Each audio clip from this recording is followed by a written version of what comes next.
और ये सीबीआई का राजनीतिकरण, ये सीबीआई का दुरुपयोग, निर्दोष लोगों को परेशान करने के लिए सीबीआई का अनाप शनाप कारनामे जो चलाए जा रहे हैं, और कभी न कभी तो आपको हिंदुस्तान की जनता को जवाब देना पड़ेगा।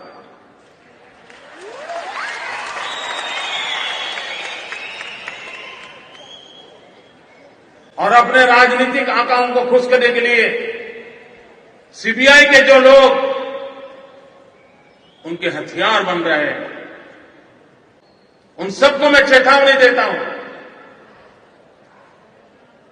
कि लोकतंत्र की मर्यादाओं में आप उचित कार्रवाई नहीं कर रहे। नमस्कार दोस्तों, अभी आपने जिनको सुना, कहने की जरूरत नहीं कि वो नरेंद्र मोदी हैं, लेकिन यह कहने की जरूरत है कि अभी आपने जिनको सुना वो 2014 के पहले वाले नरेंद्र मोदी हैं। वो नरेंद्र मोदी जो गुजरात के मुख्यमंत्री रहते हुए सीबीआई पर तमाम तरह के आरोप लगाया करते थे। तब के नरेंद्र मोदी ये कहते थे सीबीआई अपने राजनीतिक आकाओं को खुश करने का काम करती है, सीबीआई का दुरुपयोग किया जाता है। आज जो नरेंद्र मोदी देश की सत्ता पर 8 साल से काबिज है, उनके लिए सीबीआई हथियार है। तब मोदी सीबीआई पर जो आरोप लगाते थे, आज वही आरोप मोदी राज में सीबीआई पर लग रहे हैं। क्यों? गौर से सुनिए और समझिए। देश के 1 दर्जन से ज्यादा राज्यों में बीजेपी की सरकारें हैं। देश भर में 1300 से ज्यादा बीजेपी के विधायक हैं। दोनों सदनों को मिला दें तो बीजेपी के करीब 400 सांसद हैं। लेकिन क्या 8 सालों में कभी आपने सुना है कि बीजेपी के नेताओं, मंत्रियों, विधायकों या सांसदों के घरों, दफ्तरों या ठिकानों पर सीबीआई, ईडी या इनकम टैक्स के छापे पड़े? कभी आपने सुना है कि बीजेपी शासित राज्य में कोई सत्ताधीश इन एजेंसियों की जद में आया हो? कभी आपने सुना है कि सीबीआई या ईडी ने यूपी, हरियाणा, गुजरात, कर्नाटक, उत्तराखंड, असम, गोवा या ऐसे ही किसी बीजेपी शासित राज्य में सत्ताधारी दल के किसी मंत्री या विधायक को दबोचा हो? कभी आपने सुना है कि केंद्रीय एजेंसियों ने इन राज्यों में सत्ताधारी दल से जुड़े किसी नेता के ठिकानों पर दबिश देकर करोड़ों का माल बरामद किया? नहीं सुना होगा। क्यों नहीं सुना? कभी इस बारे में सोचा है आपने? क्या आपको लगता है कि बीजेपी सरकारों वाले राज्यों में जीरो करप्शन है, कोई भ्रष्टाचार नहीं? बीजेपी के सारे नेता, मंत्री, विधायक, सांसद दूध के धुले हैं, गंगा के पवित्र जल से नहाए हुए हैं, रोज सुबह सत्यनारायण कथा बांचकर निकलते हैं कि हे भगवान, हमें भ्रष्टाचार करने से बचाना, और भगवान उन्हें इतनी सद्बुद्धि देता है कि वो 2 नंबर की कमाई से कोसों दूर रहते हैं। क्या ये सब के सब सत्यवादी राजा हरिश्चंद्र के वारिस हैं? क्या ये बीजेपी वाले इतने ईमानदार हैं कि कहीं केंद्रीय एजेंसियों को उनके खिलाफ कुछ मिलता ही नहीं? यही वो पार्टी है ना जिसके राष्ट्रीय अध्यक्ष सिर्फ 1 लाख रिश्वत लेते हुए कैमरे पर कैद हुए थे। यही वो पार्टी है ना जिसके केंद्रीय मंत्री दिलीप सिंह जूदेव खुफिया कैमरे पर यह कहते हुए कैद हुए थे कि पैसा खुदा तो नहीं, लेकिन खुदा कसम खुदा से कम भी नहीं। यही वो पार्टी है ना जिसके कई सांसद कैश फॉर वोट के लिए कई तरह के स्टिंग ऑपरेशन में डील करते हुए कई बार पकड़े गए। 2019 के चुनाव के पहले जब मैं टीवी 9 में था तो बीजेपी के कई सांसद चुनाव में करोड़ों खर्च का हवाला देकर ब्लैक मनी के लेन देन की बात करते हुए कैमरे में कैद हुए थे। मैंने खुद एंकरिंग की थी। उनमें एक फग्गन सिंह कुलस्ते तो अभी भी मोदी सरकार में मंत्री हैं। कुलस्ते उससे पहले भी 2 बार स्टिंग में पकड़े जा चुके हैं। ऐसी दर्जनों मिसालें मैं अभी आपको गिना सकता हूं। लेकिन क्या फर्क पड़ता है? आपने कभी सोचा है कि मुकुल रॉय, शुभेंदु अधिकारी, पंडित सुखराम, हेमंत बिस्व शर्मा समेत दर्जनों ऐसे नेता जब तक विपक्ष में थे तब तक सीबीआई और ईडी के शिकंजे में फंसते दिखते थे, लेकिन जैसे ही ये सब पाला बदल कर बीजेपी में गए, सब मस्त हो गए। वो शारदा घोटाला, वो नारदा घोटाला, जिसमें स्टिंग कैमरे में सबूत तक दर्ज थे, सारे मामले पता नहीं किस रसातल में चले गए। बीजेपी जिन नेताओं के खिलाफ हमलावर थी, उन्हें ही पार्टी में ले आई और धो पोछ कर अपने पाले में खड़ा कर लिया। मामला खत्म। सीबीआई शांत, ईडी शांत, जैसे ऊपर से कह दिया गया हो, शांत गदाधारी भीम शांत शांत। जिस मुकुल रॉय के पीछे सीबीआई पड़ी थी, वो मुकुल रॉय बीजेपी के राष्ट्रीय उपाध्यक्ष बना दिए गए। सीबीआई शांत हो गई। ये अलग बात है कि अब वो बीजेपी में नहीं है फिलहाल। कर्नाटक में येदियुरप्पा राज में भ्रष्टाचार की सैकड़ों कहानियां हैं। रेड्डी ब्रदर्स जैसे अरबपति किरदारों के सनसनीखेज किस्से हैं, लेकिन वही येदियुरप्पा बीजेपी के तारनहार है। ऐसे अनगिनत किस्से हैं। अभी महाराष्ट्र में जो नई सरकार बनी, उस सरकार के समर्थन में प्रताप सरनाइक और यामिनी जाधव जैसे कई विधायक और कई सांसद हैं जिनके पीछे सीबीआई और ईडी लगी थी। अब जेल गए कि तब जेल गए, लेकिन वो अब चैन की नींद सो रहे हैं। इसलिए मैंने आपसे पूछा, कभी आपने सोचा है कि क्या बीजेपी का कोई नेता, मंत्री, सांसद या विधायक किसी तरह के लेन देन में या भ्रष्टाचार में शामिल ही नहीं है? सब वेतन से अपना घर और दफ्तर चलाते हैं। कभी आपने सोचा है कि ये नेता चुनाव में जो करोड़ों खर्च करते हैं, नोट लुटाकर जो जीत हासिल करते हैं, वो कहां से आता है? तो सवाल यह है कि सारे घपले, घोटाले, भ्रष्टाचार सिर्फ विपक्ष के नेता ही करते हैं। 5 साल पहले, 7 साल पहले, 8 साल पहले जो सत्ता से बाहर हो चुके हैं, उनकी फाइलें तो आए दिन खुलती रहती हैं, लेकिन बीजेपी के किसी नेता की फाइल ही नहीं है। सब ईमानदारी के ऋण और सर्फ से धुले हुए झक सफेद दिखते हैं। कभी सोचा है आपने? सोचिएगा। कई बार पहले से अंदाजा हो जाता है कि फला पार्टी के नेता कुछ तेवर दिखा रहे हैं, अब उनके ठिकानों पर सीबीआई और ईडी पहुंचने ही वाली है, और वही हो भी जाता है। एक नागरिक के तौर पर कभी आप सोचते हैं कि सरकार और सरकारी एजेंसी कैसे विपक्ष के सिर उठाते ही सक्रिय हो जाती है? आज ही जब बिहार विधानसभा में नीतीश और तेजस्वी की सरकार को विश्वास मत हासिल करना था, तब सीबीआई दनादन छापे मार रही थी। तेजस्वी और उनके परिवार पर आरोप हैं, और अगर सबूत है तो कार्रवाई जरूर होना चाहिए, ऐसा मैं 100 बार कहूंगा। लेकिन सवाल टाइमिंग का है और नियत का। छापेमारी के बीच तेजस्वी यादव ने विधानसभा में जो कहा, उसे जरूर सुना जाना चाहिए, लेकिन उससे पहले आप सोचिएगा जरूर कि क्या भ्रष्टाचारी बीजेपी में कोई भी नहीं है? जिस भी राज्य में आप रहते हैं, जिन राज्यों का जिक्र मैंने ऊपर किया है, किसी भी विभाग में आप काम कराते होंगे, आप ठेकेदार हैं तो ठेके लेते होंगे, सड़क का ठेका लेते हैं तो सड़क बनवाते होंगे, अस्पताल में सप्लाई करते होंगे सामान, या और तमाम तरह के काम आप जो भी करते होंगे। सोचिएगा कि क्या किसी तरह का लेन देन आपको करना पड़ता है, या जीरो टॉलरेंस, एकदम जीरो करप्शन? खुद सोचिएगा, सवालों का जवाब मिलेगा। और सोचिएगा कि शुरू में, इस वीडियो के शुरू में 2014 के पहले वाले नरेंद्र मोदी ने जो कहा था और आज जो स्थिति है, उसमें कोई फर्क है क्या?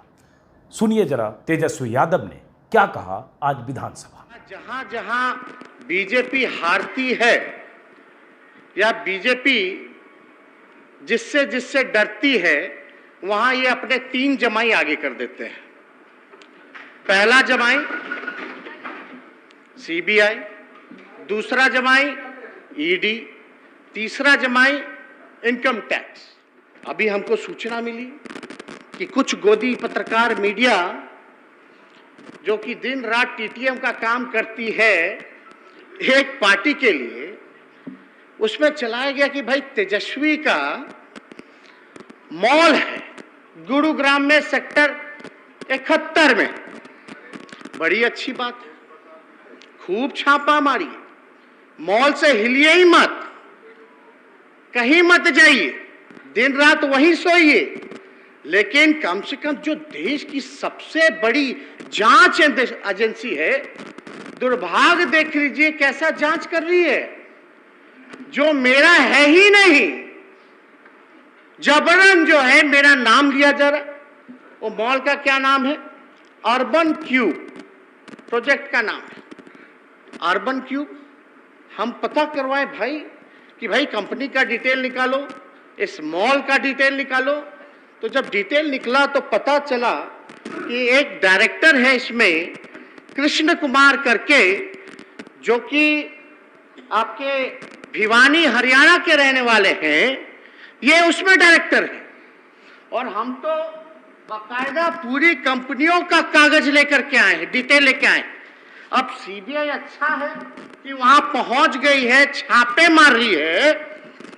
हमको जो जानकारी मिला है कि इस मॉल का उद्घाटन या कंपनी का शुभारंभ जो है एक भाजपा के सांसद ने ही किया है। कि उन लोगों के लिए एक बात है कि भैया, जो लोग डरेगा वो लोग मरेगा, जो लोग लड़ेगा वो जीतेगा, ये होना। तेजस्वी उनके परिवार या उनके परिवार से जुड़े लोगों के घरों या दफ्तरों या ठिकानों पर छापों के बीच तेजस्वी का ये बयान, और उसके बाद तेजस्वी का बार बार ये कहना कि गुरुग्राम में एक मॉल है जिस मॉल को लेकर उनका बताया जा रहा है, लेकिन वो मॉल उनका नहीं है। कुछ कागज को लेकर तेजस्वी का मीडिया के सामने आना और तमाम तरह के आरोप केंद्रीय एजेंसियों पर, और ये कहना कि बीजेपी के 3 जमाई, सीबीआई, ईडी और इनकम टैक्स, जमाई मतलब दामाद। तो ये तेजस्वी का आरोप अपनी जगह, लेकिन जो मैंने भूमिका शुरू में आपको बताई उसको सोचिएगा तो आपको लगेगा कि सीबीआई का इस्तेमाल तो होता है हर विपक्ष के हर नेता के खिलाफ तब इस्तेमाल होता है जब सरकार को लगता है कि इसकी गर्दन दबोचनी है या इसे डराना है। ये इस इस्तेमाल की कई कहानियां हैं आगे। पहले एक बार हाल में जो अभी बीते 3-4 दिनों से माहौल बना है दिल्ली में, मनीष सिसोदिया जो डिप्टी सीएम है, उनके खिलाफ छापे, उनके घर पर सीबीआई का पहुंचना और आम आदमी पार्टी का हमलावर होना, इन्हीं आरोपों के साथ कि आम आदमी पार्टी की सरकार को डराना, गिराना, धमकाना चाहती है केंद्र सरकार या बीजेपी, और साथ में कुछ आरोप आम आदमी पार्टी के सांसद संजय सिंह का। पहले सुनिए आरोप, फिर कुछ और बात, लेकिन तब तक जब तक आप ये वीडियो देख रहे हैं, ठंडे दिमाग से, दिल और दिमाग से, जो शुरू में मैंने कुछ सवाल उठाए हैं उसका जवाब अपने भीतर तलाशते रहिएगा। सुनिए संजय सिंह ने क्या कहा। भारतीय जनता पार्टी है। जब नारद स्टिंग ऑपरेशन हुआ तो नारद स्टिंग ऑपरेशन के जरिए मुकुल राय का भ्रष्टाचार खोलने की बात भारतीय जनता पार्टी ने की।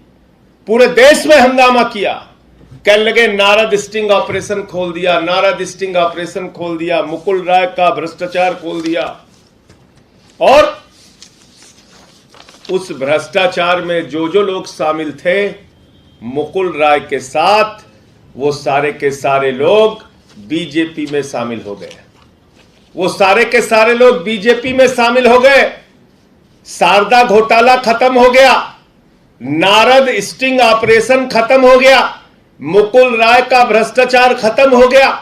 उनके साथ शामिल नारद स्टिंग ऑपरेशन में जो भ्रष्टाचारी लोग थे उनका भी भ्रष्टाचार खत्म हो गया और उनको बीजेपी ने अपनी पार्टी का राष्ट्रीय उपाध्यक्ष बना दिया। कहने लगे आओ हम आपको राष्ट्रीय उपाध्यक्ष बनाते हैं। दूसरा मामला आया हेमंत विश्व शर्मा का, वाटर घोटाला। उस वाटर घोटाले में अमेरिका तक में चार्जशीट लगी, अमेरिका तक में सवाल उठा, और आसाम की उस समय की भारतीय जनता पार्टी के लोग आज वो बेचारे मुंह दिखाने लायक कहीं नहीं है। वो बीजेपी के नेता वो बुकलेट जारी कर रहे थे, कह रहे थे ये है वाटर घोटाला हेमंत विश्व शर्मा का, ये पूरी बुकलेट तैयार है, ये भ्रष्टाचार की पूरी कहानी लिखी हुई है। भाजपाइयों ने कहा कोई चिंता की बात नहीं, किया होगा हजारों करोड़ का वाटर घोटाला, चिंता की बात नहीं, हमारे साथ आओ हम तुम्हें मुख्यमंत्री बनाएंगे। वो हेमंत विश्व शर्मा कांग्रेस छोड़ के बीजेपी में शामिल हो गए, आज आसाम के मुख्यमंत्री हैं। याद कीजिए अजीत पवार को, उनके लिए पूरे चुनाव में देवेंद्र फडणवीस जी कहते थे पवार साहब चक्की पिसिंग पिसिंग पिसिंग पिसिंग, उनका बहुत बड़ा भ्रष्टाचार है।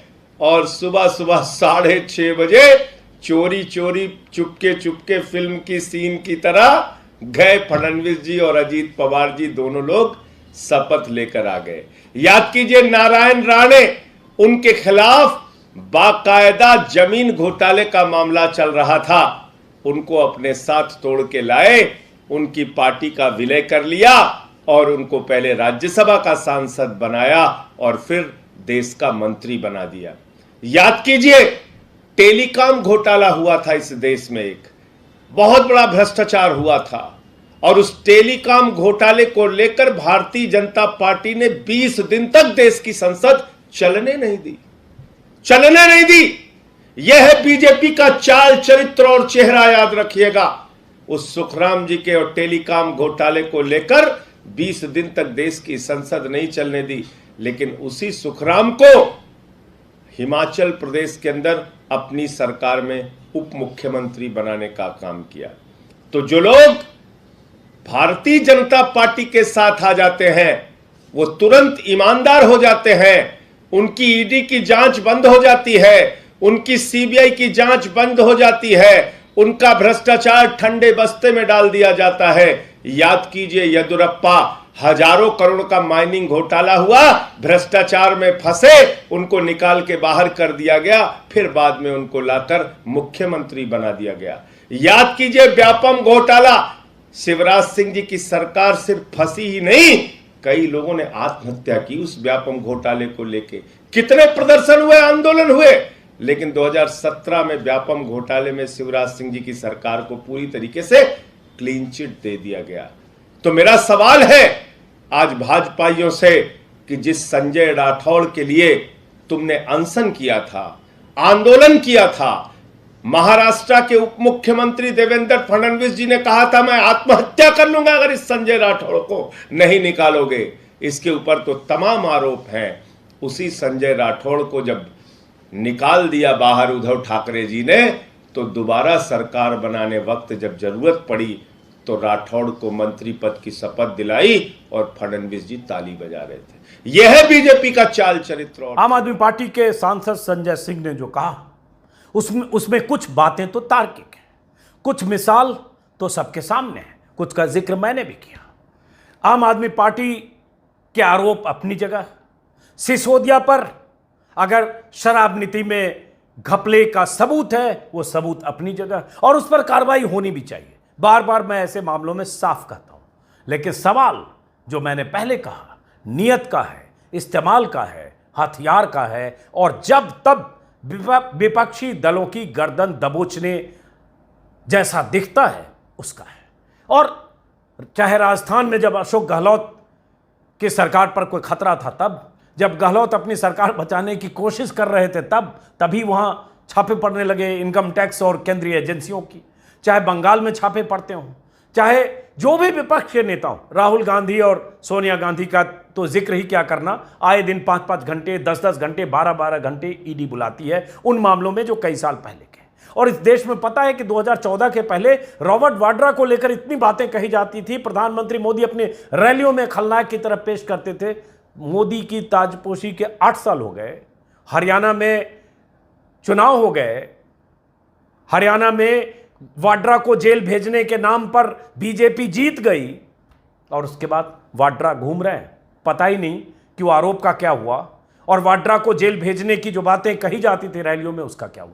तो इन मिसालों की लंबी लिस्ट है, उन लिस्ट पर जाने की बजाय इस सवाल पे इस वीडियो को खत्म करूंगा कि अपने भीतर सोचिएगा कि क्या जो हो रहा है उसमें दुरुपयोग है या नहीं, इस्तेमाल है या नहीं, हथियार की तरह केंद्रीय एजेंसियों का इस्तेमाल होता है या नहीं। और इन सबसे बड़ा सवाल कि आप अगर 1 दर्जन से ज्यादा बीजेपी शासित राज्यों में से किसी राज्य के आप हैं, तो क्या आपके राज्य में, आपके स्टेट में एकदम भ्रष्टाचार नहीं है, एकदम राम राज्य है, अयोध्या काल का, सतयुग का?